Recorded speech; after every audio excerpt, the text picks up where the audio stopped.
Today is a day for maybe not disagreement, but for a little bit of tension, potentially. Today, we're digging into the most polarizing players, or some of the most polarizing players in the 2025 draft class. Here to help me do that, it is my co-host at the Athletic Football Show, Derrik Klassen. Derrik, how you doing? I'm very excited for this one. This is what draft season is all about, right? These handful of players that everybody can watch the same 3-4 games and then come away with thinking, oh, this guy's a first round pick or this guy's a fourth round pick. And so I think ultimately every draft discussion comes down to a show like this. So distilling it into one show I'm excited. Also joining us today, it is our draft expert at The Athletic, celebrating a big day for him. It's Beast Day, Dane. How you doing today?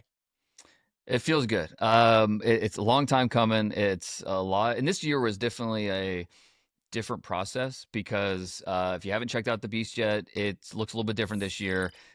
We have literally a microsite dedicated to the Beast. That all that information is now a microsite. It's really easy to navigate, really easy to sort and go position by position. It's really cool. All the resources we've put behind this thing. If you still want the PDF, you can do that. Download it that way. But yeah, different process this year. Still all the great information. It's over 2,600 players this year with testing information for all of them. It's just it's a little much. But if you're a draft fan at all, I promise you're not gonna be disappointed by it. So appreciate everyone checking it out. As you put that to bed, what is your big top line takeaway about this draft class as you think about it holistically? I try not to beat up this class too much. But every class has its own identity, and this class is I think we've touched on it as we've gone position by position, and this class is just a little bit different than most in terms of especially at the top with the first round guys. And so I love the depth of this draft, second round, third round, especially at certain positions, running backs. We touched on those guys already. We'll touch on the pass catchers. But you know what? It's maybe not a great year to have a pick between 5 and 11 or, relative to most years. And we've talked about that before, but I think, when I have to do my final top 100 board for the Beast, it's like, man, I feel good about 1, 2, 3, 4. And then it's just like, all right, well, somebody's got to go 5. Somebody's got to go 6. And, in most years, those guys wouldn't be up there. But in this class, it is. And so it's just it's a really unique draft class. And honestly, that's going to make it fun. I was just texting with Ian Rappaport about this because we were talking about where these quarterbacks are going to go and how just crazy it is with what he's hearing, with what I've heard. Like the quarterbacks and how unique of a class that is really going to help shake things up even more so than what we initially thought. So it's the ultimate reality show, and it's going to be fun on draft weekend. And that's why got to make sure you have the Beast by your side to make sure you're navigating it all. Last year, the big moments and the really headline grabbing moments happened in the first 90 minutes of the draft. It was all stuff we're watching in the top 10. This year, it feels like some of our splashy moments may come in the back half of the first round when we have a guy going in the 20s. Maybe we didn't expect. Maybe somebody trades back into the first round. Dane, I actually like that because that's when maybe we're getting a little bit sleepy as the night goes on. And so Right. The fact that there might be some bombshells lingering as we get to 10:30, 11 p.m., I actually like that version of the draft as much as I liked last year's. I think the whole first round, because if the Browns and Giants pass on Shador, then it's starting at 4 all the way to the end of the first round. It's Shador watch. Where the Saints at 9, would the Saints maybe make that move? Okay, if he gets past the Saints, do we see a team like the Steelers move up, or they pick at 21? Would they take him? And then we get to a spot where do we see the Browns or Giants trade back in for, like you said, one of these quarterbacks? Could it be Tyler Shuck? Could it be Jackson Dart? If the over-under on quarterbacks is 2.5, probably taking the over, and that's going to make for really interesting scenarios with just how these quarterbacks come off the board late in that round 1. Derrick's reaction there is fascinating because it reminds me a little bit of 2022, where we all kept saying this, where it's like, is there really only going to be one quarterback drafted in the first round? Really, is there only going to be one? And no one really believed it. We all assumed there's got to be somebody we're not thinking about. And then there was only one. So that's going to be the question. Is this one going in to be the top a 73 picks? Yeah. Yeah. Yeah. And that year was fascinating for multiple reasons. The fact that all those teams that passed on quarterback in the first round waited until the third round. And I think part of it, and Dan, you can correct me if I'm wrong, but I remember talking to teams that drafted quarterbacks that year in the third round. And they said one of the reasons we waited is because if you wait a little bit, it's easier to slow play that guy. Like if we had drafted him with the 50th pick, it changes the expectations of when that guy is supposed to play. So we just thought if we waited until the third round, then it doesn't really matter. If he's a backup, if we eventually put him in the second half of the year, you can kind of do whatever you want with him from a development standpoint. I wonder if that creeps into thinking this year where teams don't want to take a guy with the 60th pick in the draft, because then there's an assumption that maybe that guy is your future starter. Like there are just so many different layers to why these decisions are going to be made, and that's going to make it a fascinating weekend. It really will, and especially with a player like Jalen Milroe from Alabama, who I put it out there over the weekend. He accepted his invite to the draft, which is, what do you make of that? I don't know, man. Like I was shocked, and I confirmed it with a source at the NFL, and I confirmed it with his reps. So it's not smoke. I was able to confirm it with multiple people that are in the know. So he is slated to be there, and I don't think he's going in the first, but I do think somewhere in that second round there's going to be a team, and I think the Steelers make the most sense, but they don't have a second round pick, and so. The Raiders have shown a lot of interest. Would they really make that move as an eventual bridge to Geno? It feels like they have too many needs on that roster to do that on the day 2 of this draft. But yeah, it's going to be really interesting to see how it plays out. And yeah, you think about that 2022 class with Malik Willis was at the draft that year. Matt Corral was at the draft that year. Both those guys didn't go until the third. And, even a guy like Desmond Ridder, he's not even on a team right now. So, yeah, it's going to be interesting to see in real time as we're doing our show Thursday night and then Friday night. It's going to be a lot of fun to track these quarterbacks and see when do they come off the board. The Browns at 33 are so interesting. A lot of different ways they could go. I wouldn't be shocked if they didn't draft a quarterback in this draft. If they look at that Kenny Pickett acquisition as saying, look, that was our drafting a quarterback this year, and we're going to acquire Kirk Cousins, and Kirk Cousins, Kenny Pickett, that's what we're going with. I don't think that'd be a huge shock. But yeah, it's crazy. Kenny Pickett being that guy in a class where we're talking about this class like the Kenny Pickett class it's like right? The extra cherry on top for that being pretty funny. That's what I was laughing. I was not laughing at you, Dane. I was laughing at Derrick's reaction to the idea that Kenny Pickett may be the Browns' low-cost young quarterback dice roll in this offseason. So there are going to be a lot of things that we're keeping track of over the next couple weeks or so. And obviously, we'll have plenty of shows in the lead up to our live draft show heading into that week. Every single year, we've done something about the biggest questions we have heading into the draft. I mean, you could make an argument that show this year might be more rife with questions than it has been in any of the years that we've done this. So a lot of fun stuff coming in the next couple weeks. This is a unique group of players we're about to talk about in a unique draft class. These are the guys that we feel, or you feel, Dane, are some of the most polarizing players in this entire group, where opinions on them are kind of all over the place. We've got 7-ish guys that we're going to talk about today. There are a couple edge rushers that you wanted to include. We're doing a deep dive on the edge class a little bit later this week, so we didn't really want to step on that quite as much. We may talk about those guys a little bit at the end of the show, but really we're talking about 7 guys here that we wanted to dig into. The first player you mentioned, Dane, and I paid attention to this, like how you ordered these guys and who was first on your list, because I'm assuming this is the first guy that came to mind when I gave you this little homework assignment. You had Harold Fannin, the tight end from Bowling Green. It was the first guy you wanted to talk about. Why, in your mind, is Harold Fannin one of the most polarizing players in this draft? Such a unique profile.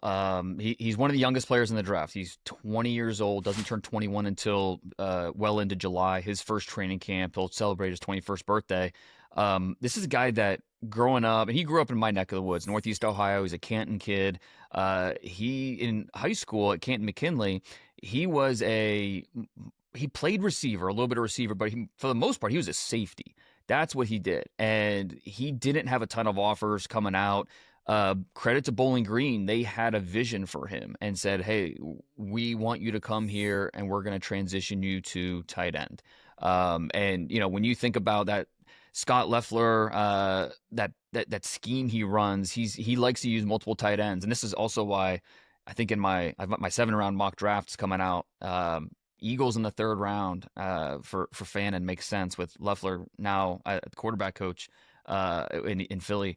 But I think when you look at that offense, there's multiple tight ends, and Fannin is kind of that move tight end where they line up all over the formation, backfield, wide, slot, wing, and they try to get him at the ball as much as you can. And you don't see tight ends with production like this. 117 catches, over 1,500 yards, double-digit touchdown catches. And so the production's there in against MAC competition, but you go back and you watch him against Penn State, you watch him against Texas A&M. He had over 100 yards receiving on both those games. He played at a high level, and he tested pretty well too.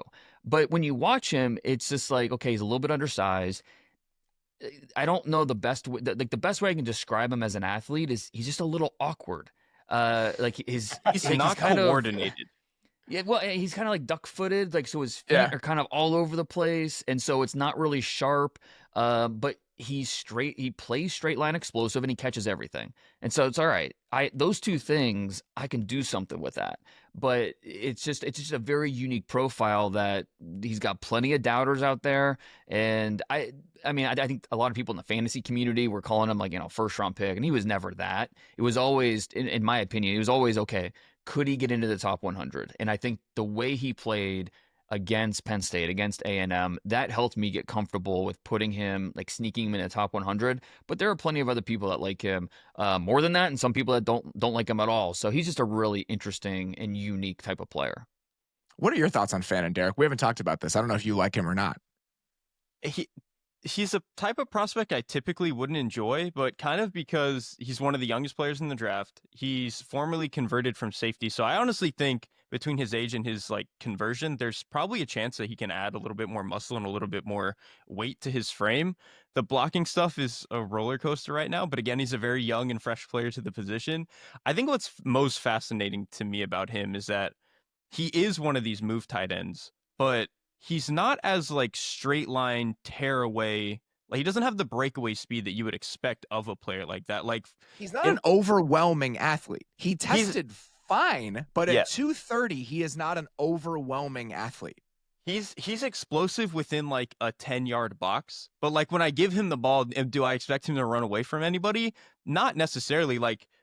If you're going to be one of these move tight ends, like Sam Laporta, for example, ran a 4.59, pretty good. Harold Fannin ran just over a 4.7, which is not bad by any means. But when you're thinking about these move tight ends, it's probably not as fast as you would like. To me is if things work out and this player's a little bit taller and lankier, you kind of want him to be like an Isaiah Likely, which to Dane's point, in the 1st round, I don't know if I take a player like that. But in the 3rd round, that's a pretty interesting proposition. He's a fascinating athlete. When you watch him move around, there is that straight line explosiveness. When he's running in a straight line, I think that 10-yard box is a great way of framing it, Derrik. I think it's the first play of the Penn State game. He's just up the seam for 30 yards on the first play that he's on the field. And it's beautiful. And that the thing where it shows up the most to me, Dane, just this very unique athletic profile that he has, it's actually when he's blocking, but it's when he has to change direction. Right. When he's blocking, and I think it was the 2nd play of the game, they're running duo or some sort of gap scheme concept, and he's double teaming with the tackle on Abdul Carter, and they get good movement. And I'm like, okay, all right, Mr. 230 receiving tight end, that's actually pretty good. The moment he has to come off of a block or change direction, and this shows up a lot in pass blocking situations, he can't really change direction.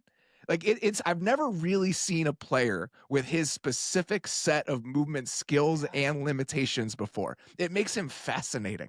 And you know what's sorry, go ahead. Weirder to me is so he is awkward in that way, right? And Dane said, he's kind of duck-footed, but weirdly enough, his catch to run transition is beautiful. He is so smooth. Effortless. He's great after the catch. It makes no sense. How is he such a weird mover overall? But that that catch to run transition is so, it just looks easy for him. I don't understand. That's why he's such a weird athlete. It just doesn't make sense. And even in his routes where like his limbs are all over the place, he looks rigid. But that, okay, in the 3-cone, he had under 7 seconds in the 3-cone. Like 3 tight ends in this draft are under 7 seconds in the 3-cone. And that shows change of direction. That shows the short area agility. And he was able to test really well in that area. So it is a really interesting profile that I think I did not. I made sure to keep an open mind to him the entire process, because I never felt like, you watch him on film during the season, and then during the All-Stars, and then the Combine. Like not at one point was I like, all right, yeah, I definitely think he's this type of guy. It's like, keep an open mind through the entire process and see where we're at. I think somewhere on day 2, a team's gonna kind of roll the dice a little bit and see what they have with him. Just, a unique player who's young, can come in. I do agree with you. I think he's gonna get better as a blocker, but it's certainly not his forte right now. I do love how he catches everything. I mean, he had 3 drops all year, and so he's a guy that will go out there. He can high point, he can catch it away from his frame comfortably, and he does have a little bit after the catch where he'll throw out a stiff arm. On the Texas A&M tape, he is making guys miss, and that run after catch it's an important part of what he does and what makes him productive. So the run balance, it looks very different than I think what you expect him to look like, and really what we see a lot of tight ends in the NFL look like. So you have to keep an open mind to him. Dane, I'm going to present to you a very weird theory that I have, and it actually aligns with the 3-cone time. Yeah. I think he's actually very good at changing direction when he's already moving. When he's already moving, it's fine. Like when he gets a little bit of a build-up speed and he's trying to like put a move on, there's a couple of plays in the Penn State game specifically where he's getting going a little bit, and either it's at the top of the route or he's gaining ground on a safety in space and he's having to put a move on a safety a little bit further down the field, and he looks very smooth doing that. But when he has to change direction from a full stop, that's where it actually becomes an issue. And so that's how I would bucket it. When he's already moving, he moves really well and changes direction well. But when he has to change direction from a full stop, it just becomes an issue. And I don't think I've ever made that sort of assessment or observation about any player I've ever watched play football. It's really unique, and that really, it can complicate a route tree, like when you're looking at it through that lens, right? And so it makes him really unique and really different than I think most tight ends that we've looked at. And I think Isaiah Likely, I think, is a good comp in terms of style, in terms of fit, different ways you can use him. I think that, above all, it's like, okay, can you get open? Can you catch the football? Can you give me a little bit after the catch? He can do all 3 of those things, even if it looks a little bit different. So I think, a lot of teams are going to be like, it comes in a different package, but we feel good about the results. And so somewhere on day 2, I think it makes sense. I always try to pay attention to how often an offense is trying to build through the tight end. Like what percentage of the passing game belongs to the tight end, I think can be a signal for how impressive that guy is. Sam Laporta is a great example, where Sam Laporta didn't have these raw stats, but if you look at the total numbers, I think he accounted for like 33% of Iowa's passing game production his last game in college. And with Fannin, I mean, they're building the passing game through him. The total stats show you that, but all the different ways they're trying to get him the ball. They tried to have him throw a touchdown pass in the Penn State game. Like, this guy is the offense. The number that jumped out to me when I was looking at some of the stats, he averaged 3.77 yards per route run for PFF this year. For context, Malik Neighbors was at 3.64 last year. Yeah, that's crazy. Like on a per route basis, that's the type of production we're talking about. It is a weird overall profile. I'm very glad that we started with him. Yeah, it's strange. It's unique. And like I said, I think he's a good example of keeping an open mind to a player that maybe the first time you watch is maybe not aesthetically pleasing. It's like maybe like Derrik, like you said, this is usually not the type of guy that I like, but the more you kind of keep an open mind to it and give him his due, and you see the way he was used, and you see why he was used the way he was, and why he was the focal point. I mean, Bowling Green football's never had a consensus All-American before until Harold Fannin. So this guy, production, there's enough talent there that you feel like, all right, I think I know how this could work. And it makes it interesting. I think, Tyler Ward and Colston Loveland, those are the first round tight ends. I think Mason Taylor, he finished 33 on my top 100. He's right there, in my opinion, about getting into the first round. Elijah Arroyo from Miami is in that top 50 range. And then it becomes, all right, who's the next guy? Is it Terrence Ferguson from Oregon? Is it Gunnar Helm from Texas? Or will it be Fannin from Bowling Green? I think all those guys are in that day 2 mix. Where he lands will be so interesting to watch, because I'm very curious about which team has a vision for him and what that vision ultimately looks like based on the stuff that we're talking about here. Let's get to our next guy, Will Howard, quarterback from Ohio State. He was 84 on your pre-combine big board, Dane. Did he land in your top 100 on your final big board in the Beast? He did not. And part of that was he struggled so bad at the combine throwing the football, and you try not to put too much on that. But sometimes it's hard to ignore. And his balls they're floating. They were just, the timing was off, accuracy was off. He is a tough guy to get a real firm idea of what he's going to be. And some teams have comped him to like a Jake Locker type, and I think that makes sense. He's big, he's physical, he's a good athlete. There's a lot of things about Will Howard I like. I mean, thinking about the Penn State game, Penn State was the team he wanted to play for. So going to play at Penn State like that in front of the whiteout, and then he throws a pick six like right away. Like, I don't know about you. I would have melted in that situation. Like that's tough to come back from. But he did. I mean, he led Ohio State down to a touchdown the next drive, and they ultimately win that game. So I give him a lot of credit. And then obviously led Ohio State to a national championship. Not all on him. Certainly it was just an all-star team for the Buckeyes, but he was still driving that bus. And so he deserves credit for that. But there are certain things about just watching him that I'm like, all right, I don't know if that's necessarily going to work at the next level as a starter. I think that he has enough where you can see him being a backup and staying on a roster. But if he gets on the field in the NFL, can he do enough to, hold on to a job or show that, hey, I should be a starter somewhere? I have trouble seeing that. What were your impressions of Howard when you watched him, Derrik? So I watched Howard a little bit last year before he transferred, when he was at Kansas State, and I was like, you know what, in the 6th round, I mean, somebody who's that big, who moves around a decent amount, has a really big arm, once or twice a game makes a pretty impressive NFL throw. I was like, all right, late day 3, you could take a chance on that. Then he transfers to Ohio State, gets to play with the Monstars, and he, to me, was largely the same player. It's just that when you're surrounding a guy who was like a, late day 3 pick as a college quarterback, and then give him a bunch of All-Americans around him, yeah, that's good enough to go win a national championship. Like, much worse quarterbacks have won national championships. And then I think he also kind of benefits from the fact that the quarterback class around him is not very good. So if he, just from his play this year, elevated from 6th round pick to late 4th round pick, but then you look at the rest of the class and people are like, well, I don't want to take anybody else, that maybe elevates him to a 3rd round pick in people's minds. So to me, he's the same player I watched at Kansas State who was like a 6th rounder. It's just that all the circumstantial stuff has kind of bumped him up the board. Just for context, and he only started 7 games in 2022, so this is part of it. But combined in 2022 and 2023, he had about 4,200 yards passing and 39 touchdowns. Last year at Ohio State, he had 4,000 yards passing and 35 touchdowns. So his 1 year at Ohio State was essentially his final 2 years at Kansas State combined. So the reason he lands on a list like this for you, Dane, is what? Like, what do you think are the high highs and the potential low lows that are pulling the overall viewpoint on Will Howard in 2 different directions?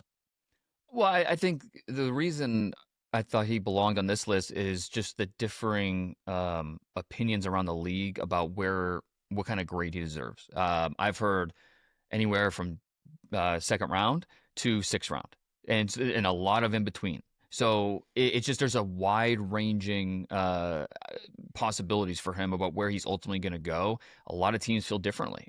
Some teams, there are some that have mentioned 2nd round. Now, well, at least one of those teams has, I don't think they're drafting a quarterback, so it's a moot point. But they can say whatever they want. Yeah, exactly. But there's at least that love. Like, why say that if you don't actually feel that way? So there's at least that love out there for a guy like this. And look, you understand why. Like, he had all that talent around him, but he still had to lead this team. And like the Michigan game wasn't great. But you look at what he did with the talent around him, he maximized it in a lot of ways. I mean, Ibuka is going to be in that first round discussion for a reason. Jeremiah Smith, we're talking about as one of the best receivers we've seen at the college level for a reason. Will Howard was number 2 in the FBS this year in completions of 50-plus yards. He had 8 of them. If you take away screens, it's not Shedeur Sanders who led the FBS in completion percentage. It was Will Howard. So there's a lot about his profile and what he did this past year that you're like, okay, like I get it with him. I think the mechanics and the delivery, I think partly because he's so thick of a guy, like it looks a little robotic. He looks a little tight. And so the arm is, I think, more good than great. Sometimes it looks like he's pushing it instead of driving it. There's certain things about his profile that I think are just going to be a little easier to expose at the next level compared to what he faced in college. So that second to sixth round stretch, Derrik, what to you is the second round trait and what to you is the sixth round trait if you're trying to boil down how you saw Howard? The second round stuff to me is mostly just like ideas where it's like, oh, he's big and he looks like an NFL quarterback and he's not a great athlete, but he can move around a little bit. I think he ran for over 200 yards this year. He can move around a little bit, especially they had design runs for him. Yeah, I mean, I was a little bit surprised by that, turning it on. I was like, okay, all right, I guess we're doing this. In the red zone, because he's got the size and the power, he's almost more like, kind of like when Dak Prescott came out of college, where he wasn't a burner, but he was a very good within 10 yards type of runner. And then his arm strength, again, it's not elite, but it's pretty good, and he's going to be able to make every NFL throw. Some of the throws he did make, like, especially towards the sideline where I thought some of his best throws, again, he would sail some of those, but he was able to fit some pretty impressive throws on the sideline. So I think it's just like, if you tried to do what is stock standard, what does a good NFL pocket passer look like? He has a lot of the traits in theory, and so you can sell yourself that with a little bit better coaching that you could get it out of him. But to me, he's just, a lot of it boils down to, for me, the sixth round stuff. He is just not accurate enough. And I know he completed a lot of passes, but when I watch him trying to actually fit some of the more difficult throws on a down-to-down basis, especially over the middle of the field, the consistency for me is just not there. What you mentioned about the red zone, I think it makes a lot of sense. Like, and the numbers back it up. This year in the red zone, 26 total touchdowns, 1 interception, 1 sack. So he was really productive when the field shrinked. And really, Ohio State as a whole, they had 31 goal-to-go drives this year, and they scored on 29 of them. And Will Howard was a big part of that. The threat of what he could do with his legs, obviously the running backs they had in that backfield. But, Howard was an extension of that run game, no doubt. They don't win. And that's the whole reason they moved on from Kyle McCord. Kyle McCord is a good quarterback who will be drafted. It's probably 50-50 who will be drafted first in this class between those two guys. Ohio State felt like they needed a more mobile type of quarterback. That's why they moved on from him. And obviously it worked out. They won the national title, and McCord had a really good season at Syracuse, and he will be drafted here in a couple weeks. So it's something that worked out in the end for both. But yeah, I think it also helps that the character stuff, the intangibles are off the charts. Cooper. I remember talking to Cooper Beebe at last year's combine, who just said he loved him to death. Said he was just an amazing type of guy. Ibuka raves about him. So I think that certainly helps. And you always wonder when you have a guy like Chip Kelly, who was the offensive coordinator in Columbus last year. Now he's offensive coordinator with the Raiders. How it's always fascinating. I think it's more fun to talk about than it actually coming to fruition. Because we have no idea. We have no idea if he liked him or not. There's a chance he thought he was an anvil around his ankle the entire year, or he could absolutely love the guy. And you don't know, okay, is the GM really going to take that? Is he going to care that the offensive coordinator loves it might not be a situation that works out, but it is interesting specifically with Ohio State, just because they have so many guys, especially with those running backs. We could see the Raiders draft in the second round, but Will Howard, if he's still there in say the fourth, and the Raiders don't go Milrow or any type of quarterback in the first 3 rounds, would that be a potential fit to be a backup there in Vegas and potentially more down the line? As you were talking, I literally had the Raiders draft picks pulled up to see where they were to go over this exact conversation. Yeah. We talked about this a little bit when we were discussing Jackson Dart, how one of my takeaways from watching Jackson Dart is, man, Lane Kiffin is good at his job. One of my takeaways from watching Will Howard was Ohio State has a lot of good players. That was the first takeaway. The second takeaway was I'm excited to see what the Chip Kelly offense looks like with the Raiders, because he's doing a lot of stuff that some of it is fun and crazy, but other stuff is just little wrinkles like, oh, that makes sense. Ooh, that's nice. That makes things a little bit easier. So I'm pumped about that. And so the Raiders Will Howard connection there, I think, does make a lot of sense to at least consider. Yeah. And it's interesting because, again, I think he can be a backup in this league. Can he be more? Maybe a few years as a backup, and a team's ready to give him that chance. But he's part of that. If we're going to say the first 5 quarterbacks this year drafted are going to be obviously Ward, Dart, Shador, whatever order, Shuck, and Milrow. That next 5 guys, it'll be interesting. Who's drafted first among those next 5 between Dylan Gabriel, Will Howard, Kyle McCord, Quinn Ewers. I think there's a lot of differing opinions about the order those guys should be drafted.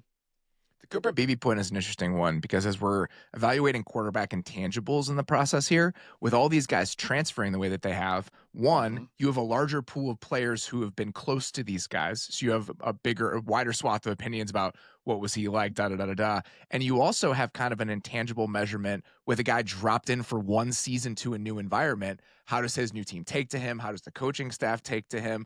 It might complicate things more than streamline them. Like, it might actually be a bad thing because there's so many different inputs, but it's just one other expression of this new world we've kind of arrived in with the draft that we didn't ever really have to think about 10 years ago.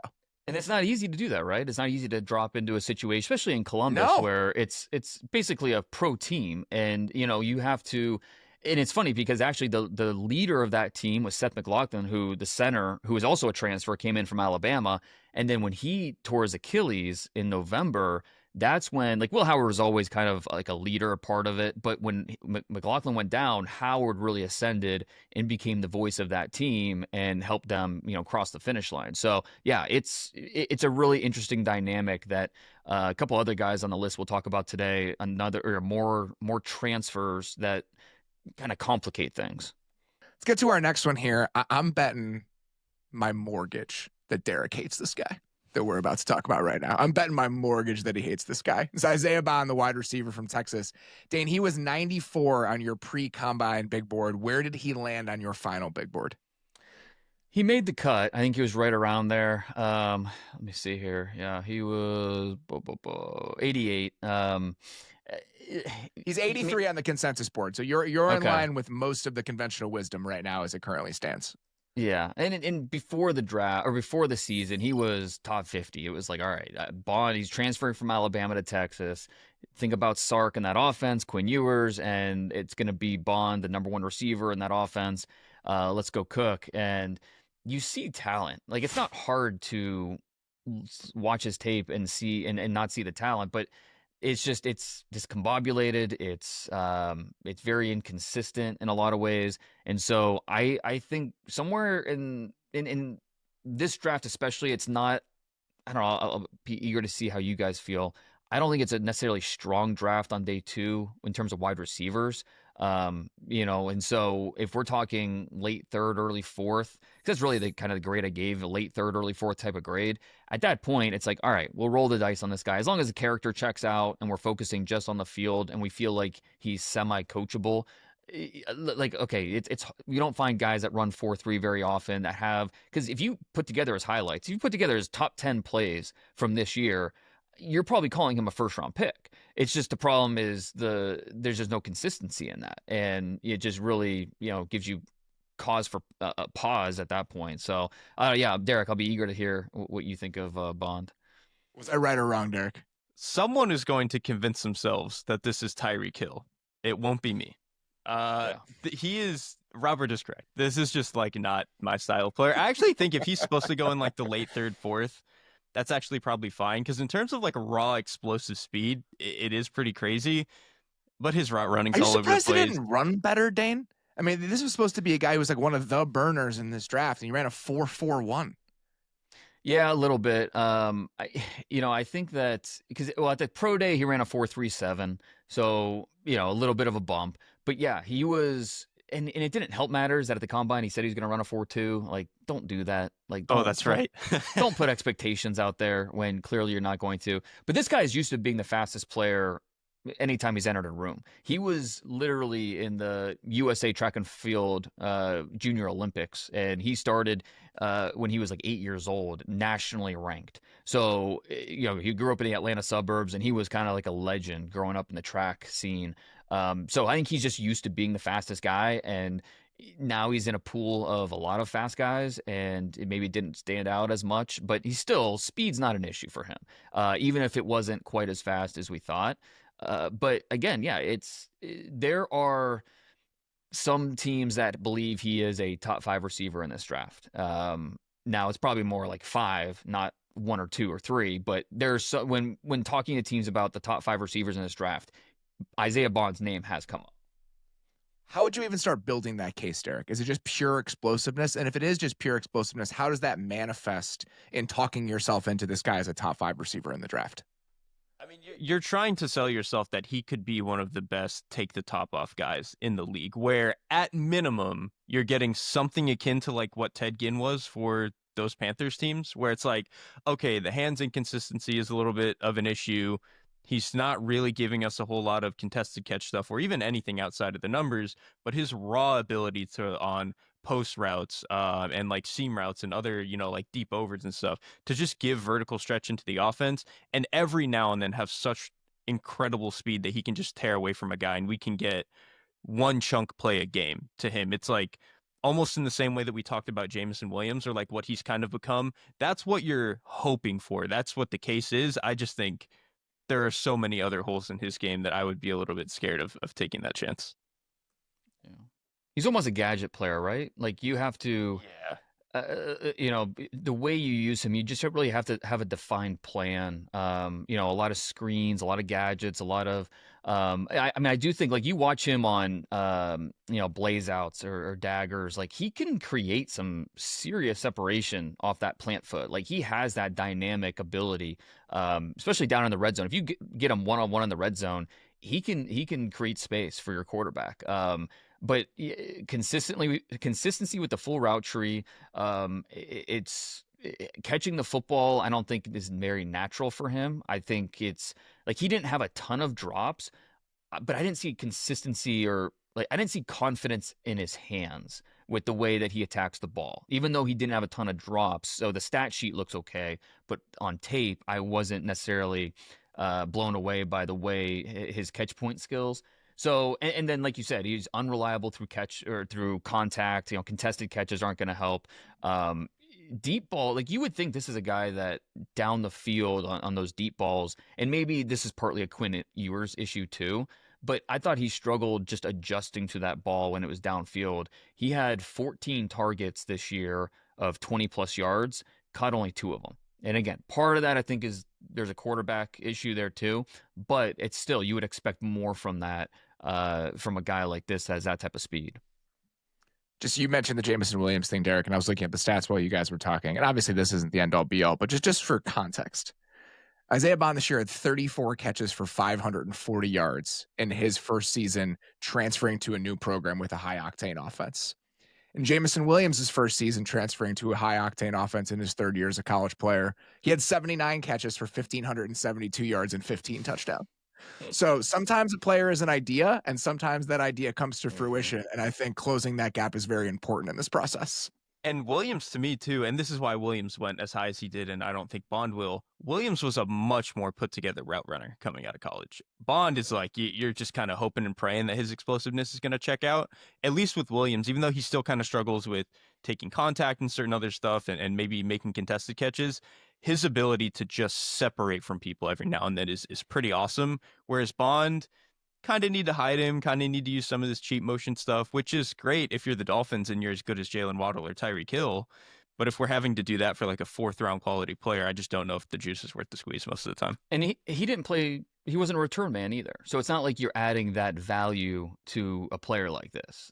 He didn't play special teams. He really doesn't have a ton of return experience. And so that's part of the equation as well, especially when it's not just where you put him in the draft in terms of a ranking, but when you stack him with other guys that are in that similar range, Torrey Horton from Colorado State, a Kyle Williams from Washington State, like that's what will help separate. And, he was a top 30, a 30 visit guy for a lot of teams. And I think that like, this is a good chance to talk about those 30 visits, because I think some fans are under the, if a team invites a player to a 30 visit, it's like, well, obviously they like him. No, obviously there's interest in him. Doesn't mean they like him. There's been like they want to know more about him because they can't figure him out. Exactly. Like in a lot of cases, like Tyler Warren isn't going on 10, 30 visits because teams know what he is. He's clean. There's no really lingering questions. But with a player like this, he's going on the marathon tour because the question marks do exist. And some of it is, just character related, just understanding who he is as a person and how much is he going to work at this. And I am not saying this is the case for him, but I've heard of so many past examples of guys going on 30 visits, and as soon as he leaves, teams crossing him off the list. So I would just caution people that, if you see a player on a 30 visit, that shows interest. But that, for all we know, that player could be off the board for that team as soon as a player leaves the building. Let's stick in the state of Texas and stick with wide receivers. Next guy you had on your list here was Savion Williams from TCU. He was not on your pre-combine top 100. Is he still off of your top 100 as you turn the beast in? Yeah, I couldn't do it. I mean, I like him. And he's another guy that's you kind of like the idea of him because of just, the pure dimensions that he brings for an athlete like that. I mean, he was at the combine 6'0", 222. So 6'4", over 220 pounds.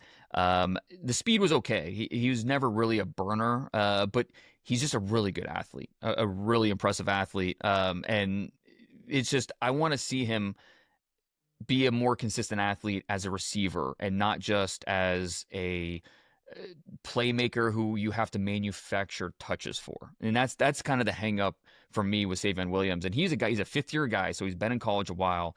He was a quarterback growing up, and so he made that transition to receiver at TCU.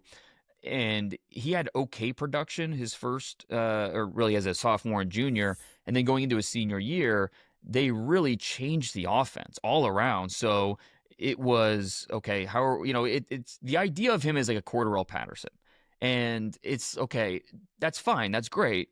Are you drafting Cordarrelle Patterson in the 3rd round? Like, I don't think so. And so there's a lot of people that believe he's a top 100 player in this draft, and I just couldn't get there because, again, I think it's the type of this weapon always sounds better in theory than functionality. When has this really worked out, Derrik? It hasn't, because the biggest example I come back to, and this was early on when I started doing this, was Laviska Shenault coming out of Colorado, where it was like, oh, he's kind of a receiver. Oh, sometimes he's a running back. Oh, sometimes he's the wildcat guy. Oh, wow, they're putting him at H-back. That's really cool. And then you actually try to think about how is he going to make like a above average impact at any one of these positions in the NFL. And it was hard to make the case for it. And that's a little bit how I feel about Savion Williams. Like, I do think his vision as a runner is actually fairly impressive. Like when they were doing some of the wildcat stuff, he's an explosive strider, even though I don't think his long speed is that great. But like his first couple buildup is pretty good when he's getting to the edge. He's a powerful guy. It's just, you're not going to make him a real running back in the NFL. And then as a receiver, he probably is more of a gadget guy than anything, like a Laviska Shenault, or he almost reminded me of like, if you gave J.D. McKissick like a Mario mushroom, where he was a little bit of like kind of a receiver, kind of a running back, like he's That's something good. Like that, which again, in like the 6th round, if you want to take a chance on that, totally cool. But for a top 100, I'm like, I have a pretty good vision for how this guy might be a starter for me down the line. It's hard to find that vision with Savion Williams. I may be forgetting somebody, Dane, but it's really hard for me to land on somebody where we were having this conversation about that guy before the draft, and it did work out in that way. I think Laviska Shenault is a really good example of that, where we weren't exactly sure how it was going to go, And there are just so few examples of that guy turning into, I think starter is a good way to frame it, Derrik, where he's like, this is one of your best three receivers. This is one of your best three receivers in a good offense. It just doesn't happen as often as we want to, even if the idea of these guys can be intriguing. That's it. And 72.3% of his targets this year came within 10 yards of the line of scrimmage. So it's like, okay, there's so many question marks about you as a full-time receiver. And that's why I know several teams, well, at least three, that have him on the board as a running back / joker. They don't view him as a receiver because that's not how he was used at TCU. He hasn't shown that could be a strength to what he does on the football field. So it just creates a lot of more question marks than I'm willing to bet on for a guy that we're, even in the third round, I'd still rather bet on someone that I know can play the wide receiver position than the idea of what a fun, type of player this could be in your offense. I agree on day 3. Yeah, the conversation changes a little bit where maybe there's a point where if your offensive coordinator's on board, you roll the dice on a talent like this. I couldn't do it in the top 100. What's the highest opinion that you've heard about him? If that's one end of the spectrum where there are teams that don't even have him on the board as a receiver, what's the furthest you've heard somebody go the other direction? Like how high he could be drafted? Yeah, or just like the rosiest outlook that somebody has for him that you've talked to.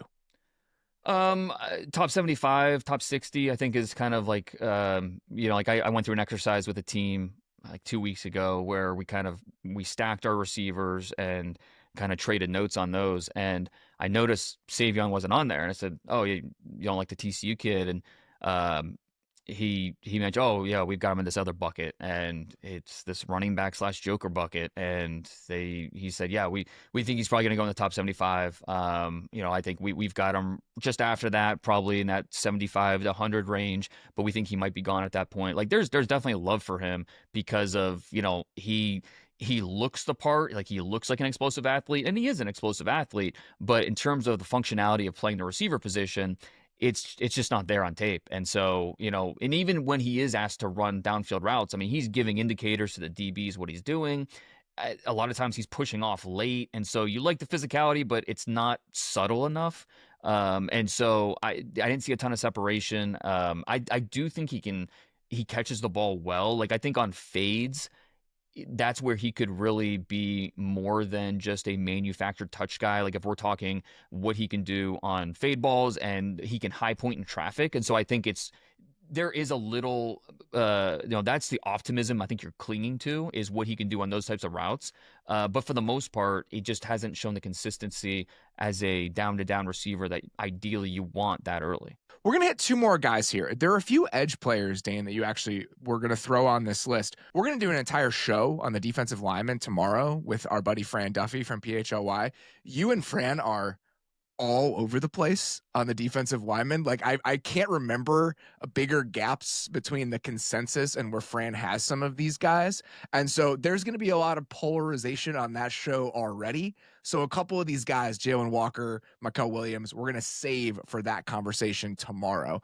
But there are 2 more kind of first-round quality players that you wanted to talk about here, Dane. The first one, Tyler Booker, guard from Alabama. He is currently 31 on the consensus board. He was 18 on your pre-combine big board. It's obviously been a little bit of an adventure for him in the process. Where did you land on him on your final big board? I think he's 24. So, I mean, he's right there in the top 25 mix. He's such a good player that I couldn't drop him too far, even though the testing in terms of him as an athlete is just it's below average, and can be tough to get past at times. But you watch the film and it's like, all right, I know what he can do. He can because ideally what you want your guard to do is protect the depth of the pocket. He can do that.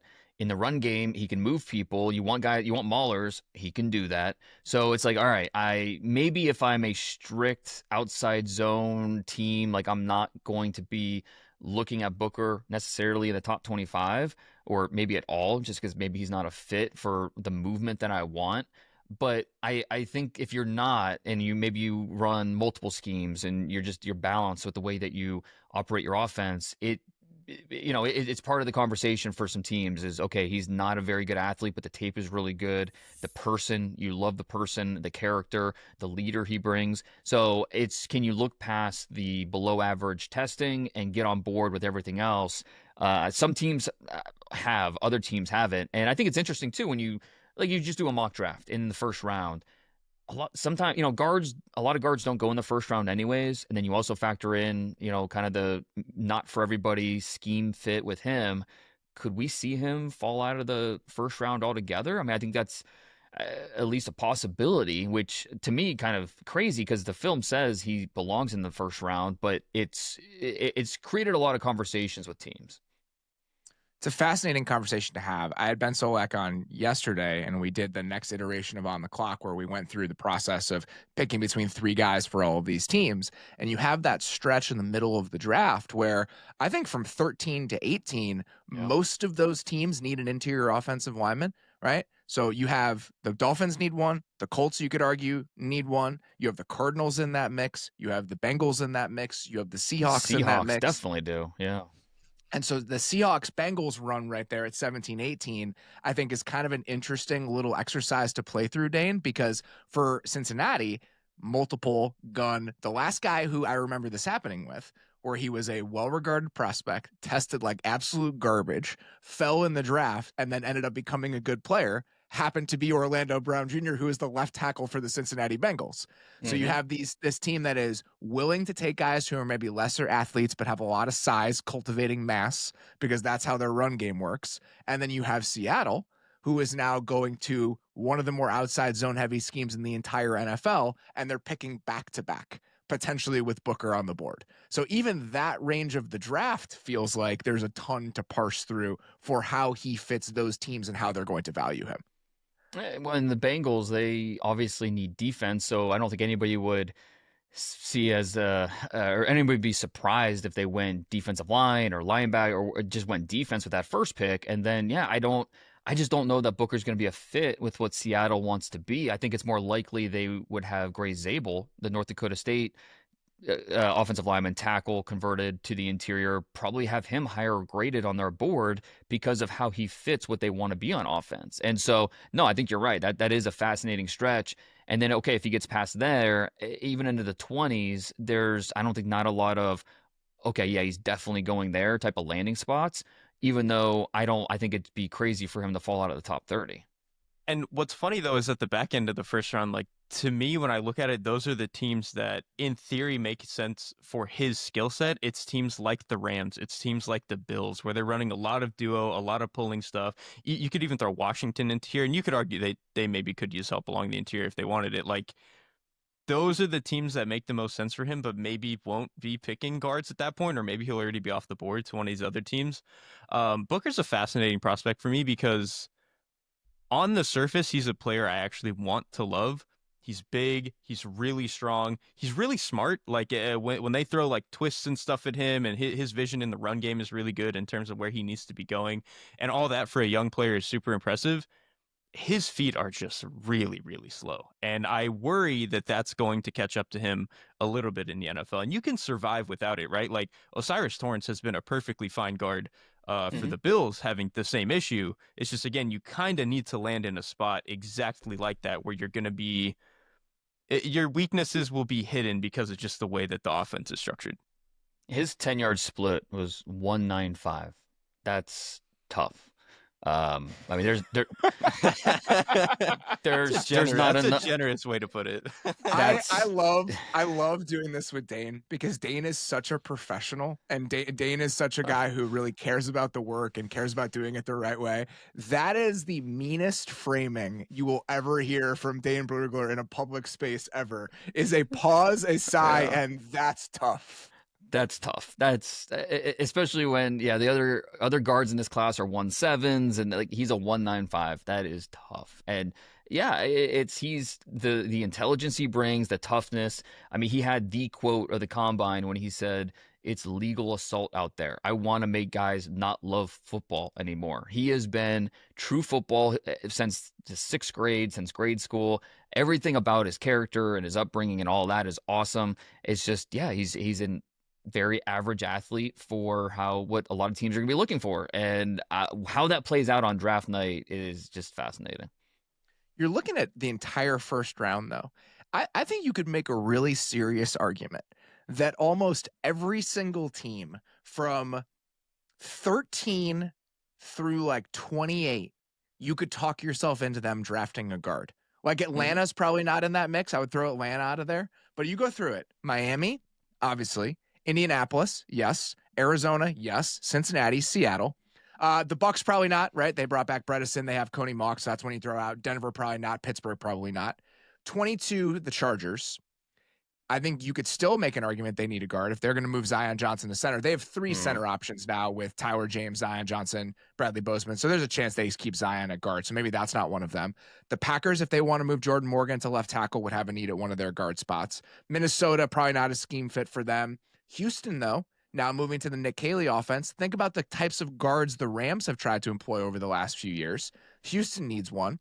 Baltimore has a need at guard. The Lions may have a needed guard. Graham Glasgow has very little guaranteed money left after this year, even if they like Mahogany. You mentioned Washington, Derrik. Buffalo probably solid, but what about the Chiefs? Chiefs need a guard. I mean, they're throwing. He fits what they want to do. Like when their run game was really good 2 years ago, it was a lot of this like straight downhill pulling stuff, some duo. So if he's there at 32, I would like that actually. Or 31. It was a theme as we did team needs, and we were just going through team by team how many teams still needed interior offensive line help. And as I look at the back half of the draft, I think that's another indication that a lot of teams, if not a glaring hole at that spot, you could make an argument that they could probably justify somebody at that range of the draft. After seeing this now, I'm convincing myself that he's going to be a Raven for this reason. One, they love Alabama guys. They still do. But the other thing is they are the team that most takes the guy who he might be falling for X, Y, and Z. But we were like, his film was incredible. We'll just take him. That's exactly what they did with Hamilton and Linderbaum. Worked out great. And so if they were tried to do that again with Booker, I would not be surprised whatsoever. And obviously they had to piece together that left guard spot last year. McCary eventually gets it after Voorhees gets hurt, but now McCary's gone. You know, that team doesn't have necessarily as much interior offensive line depth as they've had in years past when they're consistently spending mid-round picks on them. And then again, you talk about character, the way he plays, Dane, everything else. Like the Lions just dropping him into that equation. Yeah. Would anybody be surprised by that? So that range of the draft with him specifically and the potential fits, that's intriguing to me. I said 27-28 back-to-back there with Baltimore, Detroit. That is really interesting because, yeah, Brad Holmes, they care about the testing, but they don't care about it. You know, like they were going to draft good football, who they think are good football players. And at that point in the draft, I think, yeah, that would be a steal. Even though Detroit, obviously, when we saw what happened to that defense last year, you think, all right, it's just same thing with the Bengals. It's got to be defense, right?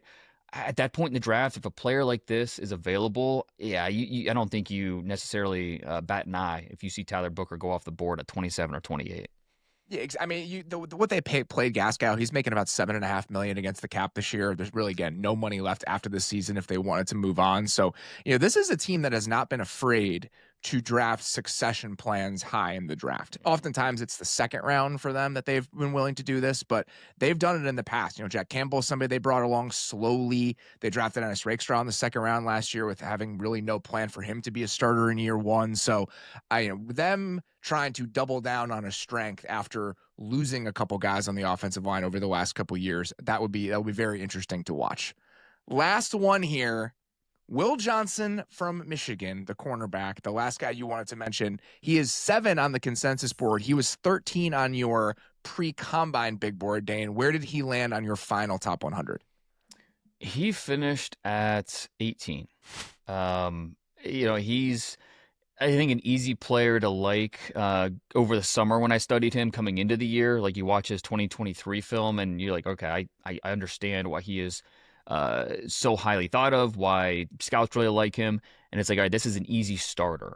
But this is partly because of where he started, right? Because going into the year is like, all right, well, could be a top 5 pick. He could be that. If he builds on what he did last year, he could be a top 5 pick. Well, that didn't happen. It happened earlier in the year. He had a pick six against Fresno State, and played really well in September. But then some ups and downs, then the injuries, and part of what makes him so polarizing is he's not a burner at the position. His short area stuff is better than his long speed. And so he's slated to work out. He's been hurt really, since October. So we haven't seen him work out at all. He's slated to work out for teams this upcoming Monday.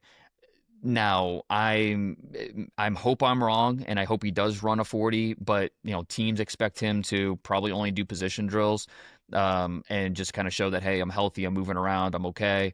But yeah, some teams are kind of like out because, or at least out in terms of him being a top 15 pick because of, okay, you might be a 4.48 athlete. We're not sure that you have the speed that we want at the position. Plus, you milked an injury all year. And so that's kind of the feedback I get from teams that are kind of worried about his profile. At least not as a first round pick necessarily, but as a top 15 type of pick. And so that's where it gets a little bit murky with him. And really, I mean, this is an interesting corner class. I almost mentioned Jedi Barron for this as well, just because is he a nickel? Is he a true outside guy? Like like Daniel Jeremiah, who I have a ton of respect for. I think he's the best in the business. He thinks he's a top 10 pick, and I know I can't get there with Jedi Barron. I think he's more of a nickel only type of guy. But a lot of these corners at the top of the draft are, if you take Travis Hunter out of it, Will Johnson, Jedi Barron, and then you get into Max Hairston and Trey Amos. Like it's a interesting corner class at the top, guys that will go in the top 50 that might not be slam dunks for one reason or another. And Will Johnson's at the lead of that conversation. What'd you think of Johnson when you watched him, Derrik? On which end of the spectrum do you feel like you sit here? I mean, what did you have him at, Dane? 18, you said? 18, yeah. That's probably where I would put a player like this. I like him a lot. I think he does a lot of things really well. His eyes in zone are phenomenal. He has really quick, fast feet. He does a really good job of, as soon as he sees the quarterback going to throw or he knows he needs to break on something, he's out, and his closing speed is phenomenal. Where I struggled with Johnson a little bit, part of it is that long speed. And the other thing is, I don't think he's a bad man-to-man corner by any means, but if I'm taking a corner in the top 10, I want him to be like, I don't have to think about it. I can put him on their best receiver and we'll be okay here. That to me is like Derek Stingley's, the Pat Surtains, like that level of prospect. Travis Hunter can obviously go in there. Whereas Johnson to me is more, the way he plays is a little bit like if Sauce Gardner didn't quite have the top end speed that he has, where like the zone stuff is phenomenal. It's just like purely running with and being physical with players can get a little bit up and down sometimes. That stretch in the middle of the draft, there are some teams that could absolutely use a corner. Atlanta could absolutely still use a corner. We did this exercise earlier this week. It was hard not to give Atlanta one of the edge rushers because the way the guys came off the board, all the edge rushers were available. And even if you could make a solid argument that the Falcons might have as big a need at their second outside corner spot as they do at the edge rusher spot, it's still tempting just to throw the edge rusher there because of the history over the last 2 decades. But Arizona is a team that could use another corner. How about this one, Derrik? Let's say no one expected Quinyon Mitchell to be available with the 25th pick last year or fall outside of the top 25. It did happen. What if we had a little Jesse Minter, Will Johnson reunion at 22 there, Dane? How would you feel about that? I say that pick or 23. I think 22 and 23 are interesting with the Chargers and then the Packers back to back. 2 teams that could potentially use another outside corner. I think both would kind of fit. And that's kind of, in my opinion, like the range he should be going, 15 to 25, somewhere in that range makes sense Bucks to me. Need another corner too. The Bucks are picking at 19. They definitely absolutely need a corner. So that would be one I'd probably have circled as well.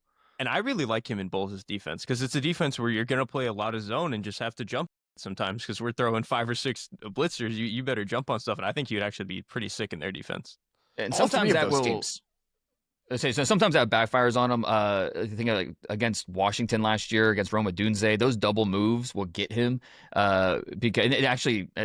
Michigan lost the Washington game this year because of a late misstep that he had on a double move on that tape. So that's something that he needs to get better at, but I 100% agree. Like his ability to read, react, and go. And he was a former receiver, and you can tell with the way that he attacks the ball at the catch point. So yeah, there are definitely some parts about his game that you can cling to and say, okay, yeah, this is why he's an NFL starter. This is, but you know what? You think about corners taken top 15 the last 10 years, not many guys in there that ran lower or worse than a 4.45. Just we don't see corners that don't have that top end speed go necessarily that high, at least in and hey, maybe I'll be wrong. Maybe he'll run on Monday and he'll bust out a 4.42, and this will all be moot. But I don't know. He just doesn't play to that speed necessarily. Let's say he does run. He runs a 4.4 flat. Where do you think he deserves to get drafted? Is that the biggest concern to you, or are there other things outside of the speed that you still think they have a little bit of a thumb on the scale because of that? The speed's definitely a driving force. The fact that he was hurt all year, and some teams were not sure. Just could he have come back, and that type of thing. But it is what it is. With the injury stuff, we're just guessing at that point. I think that you could make more of a case, because again, after you get past the top 3 or 4 guys in this draft, that next tier is so wide open that if he is a confirmed 4.40, 4.39 type of athlete, it's like, all right, you can talk yourself into some of the risks with him, because the speed isn't as much of a question mark, even if he doesn't consistently play up to that speed. Every time I look at the first round, it just becomes more and more confusing and compelling. Like all these teams in this range, like the Raiders desperately need a corner. Desperately. Is he somebody that deserves to go with the 6th overall pick? Carolina still needs another outside corner. They also need 10 pass rushers. There are so many different ways that this can all go, and it is going to set up for a fun couple weeks and a fun couple days when we are all together in Chicago. You said deserves, but I don't in this class. I think deserves, it doesn't even matter. Who cares, right? That's it. Like, I think this is a draft where, and this is like the Browns, I think ideally in a perfect world, they'd love to trade down. But in this draft, do you really want to trade back? I think you'd love to get that extra draft capital this year, or potentially even next year if you can pick up a first-round pick or whatever. But do you really want to trade away from Travis Hunter or Abdul Carter and kind of have a grab bag with your secondary options? I think you better think long and hard about that, just because that second tier of prospects, there's some talent in there, no doubt about it. But it's more, each one of those guys, there's something about them that you could see this going not right, and that makes it difficult to stack these positions. And I think we might see some teams maybe go against the grain a little bit just because they feel better about a certain player compared to others. So this might be one of those years where the consensus board just doesn't matter. It's not something, and it never matters, in terms of what teams are going to do and their decision making, but it just might not match up closely to the consensus board, because the first round, outside those top 3 or 4 picks, it's really wide open. The William money draft. Deserves got nothing to do with it in terms of how this is all going to unfold for us. Very much looking forward to it. We will be back tomorrow having, a somewhat similar conversation about a few of these edge rushers with our buddy Fran Duffy. Very much looking forward to that. That's all we'll have for the rest of the week. We've got plenty of fun stuff coming over the next couple weeks, though. Like we've mentioned at the top of the show, live in Chicago.